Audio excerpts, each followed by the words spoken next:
In 1974, in Shaanxi province in central China, the land was gripped by a terrible drought. The fields were dry, the crops were suffering, and water had become the most precious thing there was. So an ordinary farmer named Yang Zhifa, together with some of his brothers and neighbors, set out to do a very ordinary thing.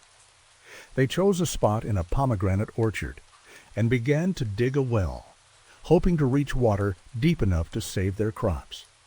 It was the kind of hard, unremarkable labor that farmers in that region had done for countless generations in exactly that soil, without ever finding anything but earth and stone and, if they were lucky, water. They dug down through the dry ground, several meters, and then several more. And at a depth of around 15 meters, one of the hoes struck something hard, something that was not rock and not the ordinary buried debris of an old field. Yang thought at first it might be a piece of an old bronze pot or a fragment of ancient brick, the sort of thing that turned up now and then in ground that people had worked for thousands of years.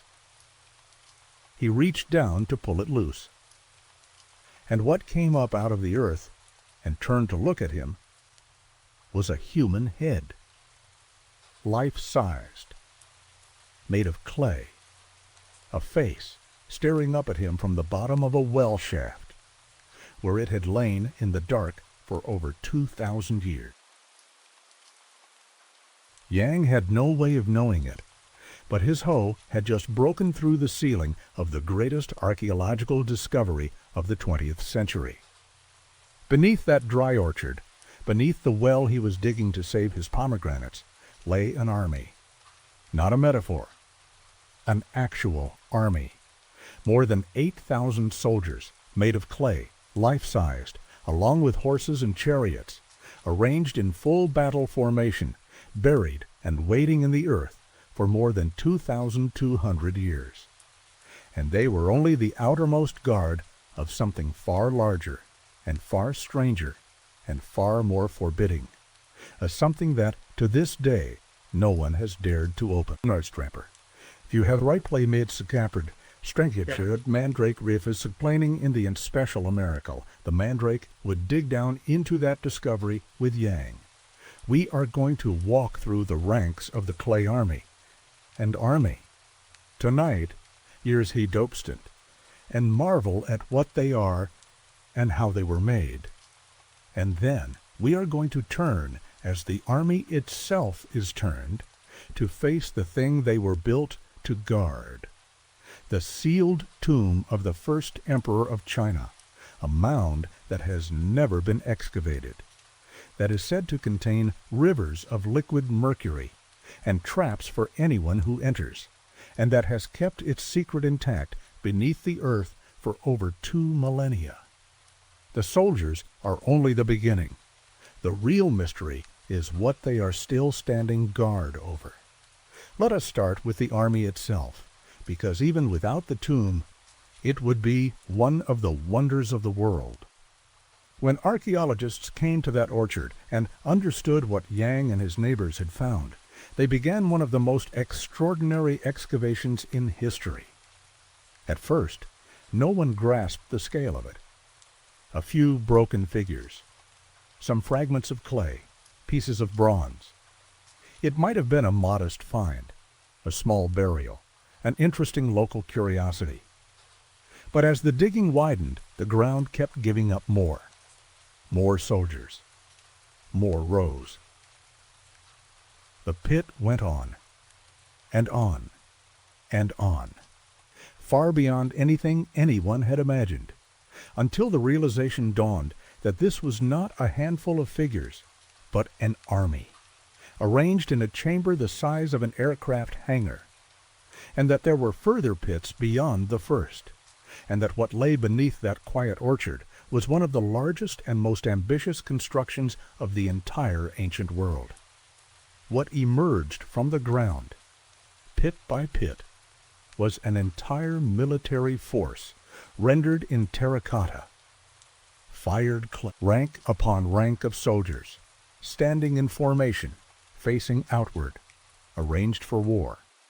Infantry, archers, kneeling and standing, frozen in the postures of men, ready to loose their arrows. Cavalry with their horses. Officers, generals, charioteers. Wooden chariots that had largely rotted away, but whose horses and drivers remained. Thousands upon thousands of figures, more than 8,000 soldiers in all across the great pits, each one standing where it had been placed more than 2,000 years before, still holding the line, still guarding, still waiting for an enemy that would never come. And here is the detail that lifts the Terracotta Army from impressive to almost unbelievable. The detail that everyone who studies it comes back to. Every single face is different. These are not identical figures, stamped from a single mold and lined up in rows. Each soldier has his own face. Individual features. Different noses, different eyes, different mouths, different expressions. Different hairstyles, different mustaches, tied and arranged in different ways according to rank and role. Some faces look young, some older. Some look calm, some fierce, some almost weary. They are so individualized that many believe they were modeled on real soldiers, that the artisans who made them were, in effect, creating portraits, capturing the actual faces of the men who served in the emperor's armies, so that the clay soldiers were not just an army, but a specific army, a record of real human beings, preserved in fired earth. Stand in front of them, and you are not looking at decoration. You are looking, very possibly, into the faces of individual men who lived and breathed 22 centuries ago, each one made distinct, each one made to last. The scale of the labor is almost impossible to comprehend. 8,000 life-sized figures, each individually detailed, each assembled and fired and painted, because they were, originally, brightly painted, in vivid colors that have mostly faded and flaked away in the centuries since they were exposed to the air. The figures were made in parts: legs, torsos, arms, heads produced separately and then assembled, with the fine individual details of each face and hairstyle sculpted by hand afterward, so that a system capable of producing thousands of bodies could still yield thousands of unique men. They were fired in kilns at high heat to harden them into lasting ceramic, and then painted and equipped and arranged in their pits in precise military order, in corridors divided by earthen walls and roofed over with timber and matting and earth, so that the whole army stood in disciplined ranks in the buried dark. Along with the soldiers came real weapons, thousands of actual bronze weapons, swords and spearheads, and the triggers and bolts of crossbows, some of them so well made, and treated with such sophisticated metallurgy that they remained sharp and gleaming after 2,000 years in the ground. This was not a symbolic gesture thrown together quickly. It was a colossal, meticulous, decades-long undertaking, employing an enormous workforce, consuming staggering resources. Someone wanted this army built. Someone had the power to command it and the wealth to pay for it, and a reason compelling enough to justify burying a fortune's worth of craftsmanship in the ground where no living eye was ever meant to see it again. And there is a poignancy to what the excavations revealed about the passage of time. When the pits were opened, archaeologists found that the army had not survived entirely intact. In the centuries after the emperor's death, his dynasty fell, and it is thought that the pits were broken into and burned, the timber roofs collapsing, crushing many of the figures. So much of what visitors see today is the result of painstaking reconstruction. Thousands of shattered warriors, lifted from the earth in fragments, and pieced slowly back together, face by face, body by body, a labor of restoration nearly as monumental in its patience as the original construction was in its ambition. The army that stands in ranks today was, in large part, resurrected from ruin. Each soldier reassembled from the pieces the centuries had broken him into. That someone was the first emperor of China. And to understand the army, you have to understand the man, because everything about this vast buried world flows from him, from his power, and from his fears. His name, in the form history remembers, was Qin Shi Huang, and he was, by any measure, one of the most consequential figures who ever lived. He was the ruler who, in the centuries before Christ, conquered the rival kingdoms of the region and welded them together into a single unified empire for the first time, the foundation of what would become China. For centuries before him, the land had been fractured into warring states, kingdoms locked in generations of bloody conflict, an age so defined by its violence that history remembers it as the Warring States period.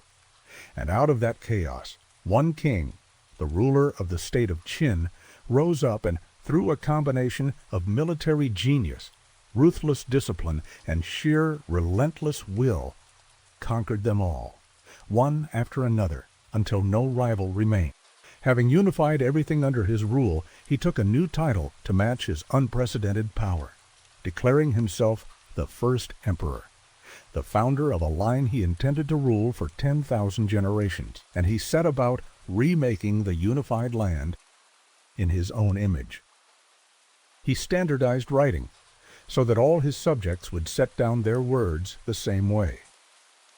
He standardized currency, and weights, and measures, and even the width of cart axles, so that the roads of his empire would carry a single kind of wheel. He connected and built the great defensive walls that were ancestors of the Great Wall of China. He built roads and canals. He was a ruler of immense vision and immense ruthlessness, a man who, in the same reign, could lay the foundations of a civilization that would endure for millennia, and could order the burning of books and the burying of scholars who displeased him. He reshaped the world around him by sheer force of will, and would tolerate no limit on his power. He had defeated every enemy, unified every kingdom, bent an entire civilization to his design.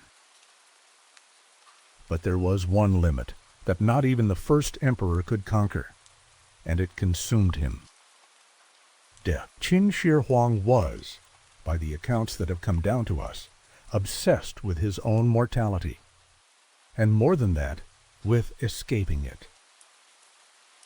He wanted to live forever.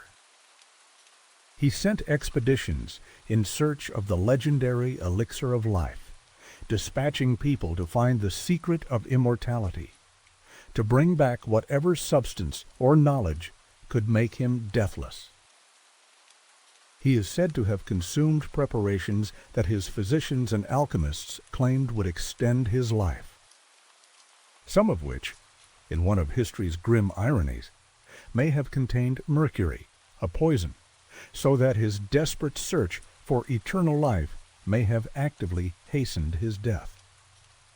This was a man who could command armies and topple kingdoms, and unify a civilization, and who could not bear the one truth that comes for every human being: he would not accept an end. And if he could not live forever in this world, then he would prepare, on a scale no one had ever attempted, to rule in the next. That is what the Terracotta Army is. It is not a monument for the living to admire. It was never meant to be seen at all. It was buried, deliberately, sealed in pits beneath the earth, to accompany the emperor into death, an army for the afterlife, to serve him, and guard him, and fight for him, beyond the grave. Exactly as his living armies had in the world above. He would take it all with him, Soldiers, horses, chariots, weapons, a whole military force rendered in eternal clay, standing guard forever around his tomb.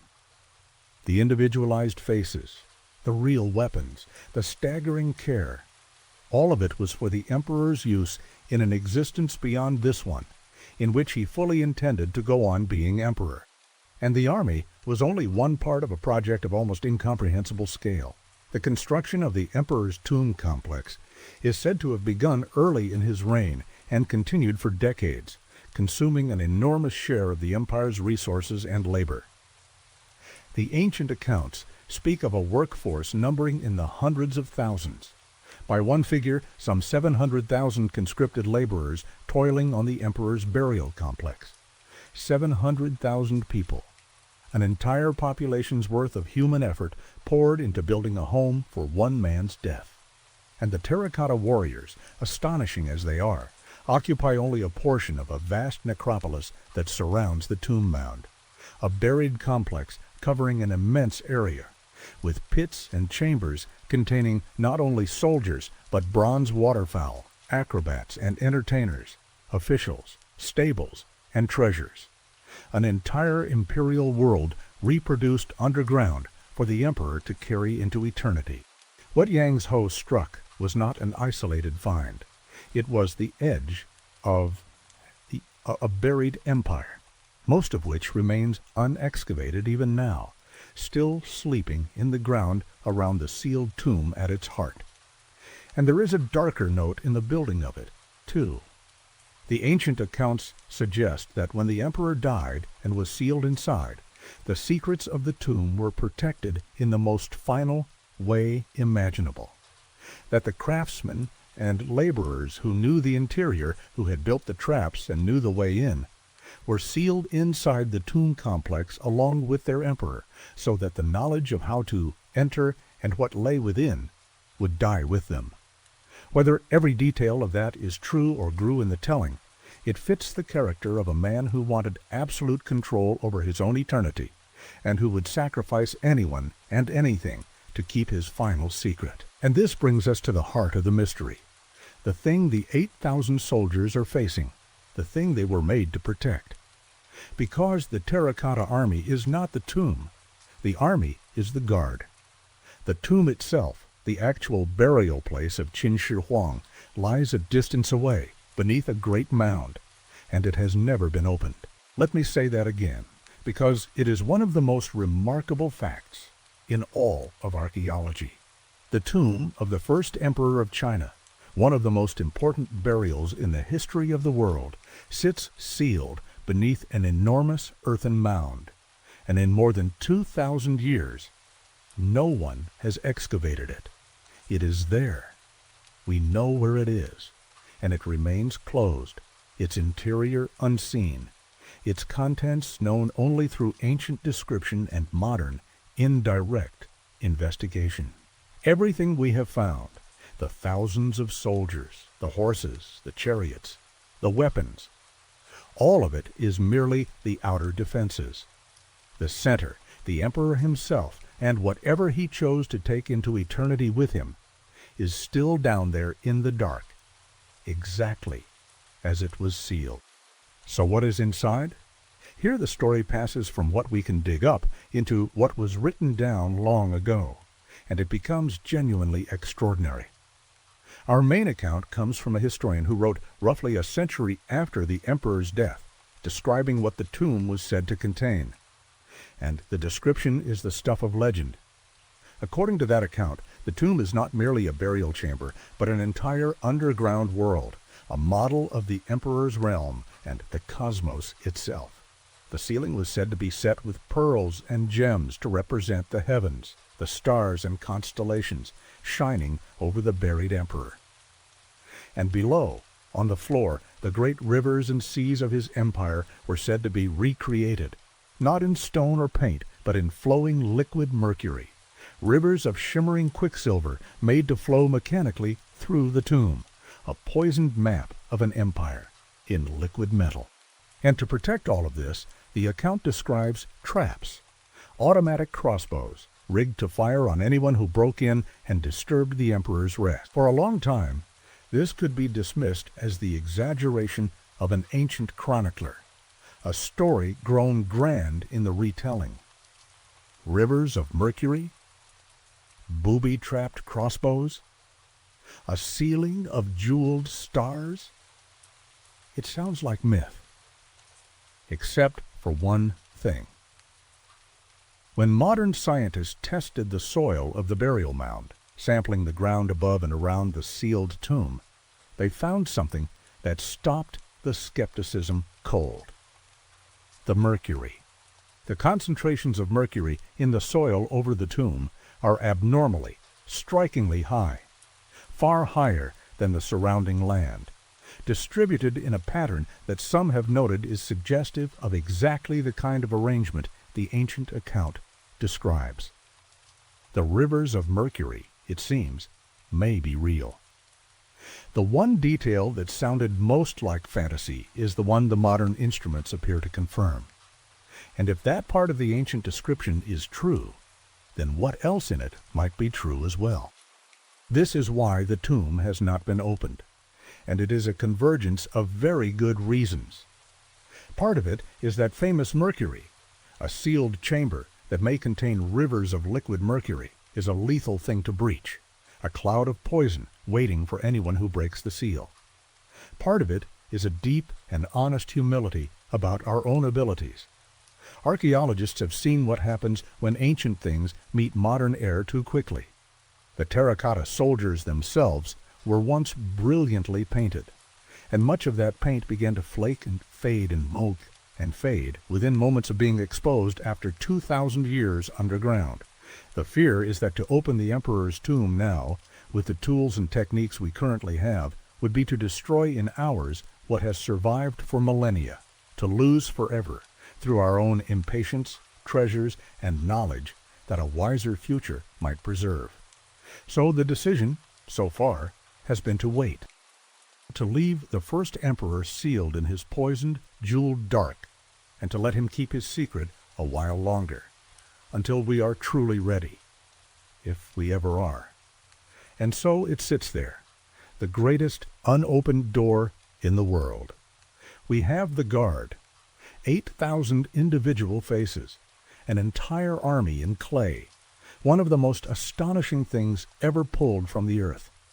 But the thing they guard, the emperor and his underground cosmos and his rivers of mercury and whatever else he took with him into the dark, remains exactly as it was, sealed 22 centuries ago, unseen by any living person.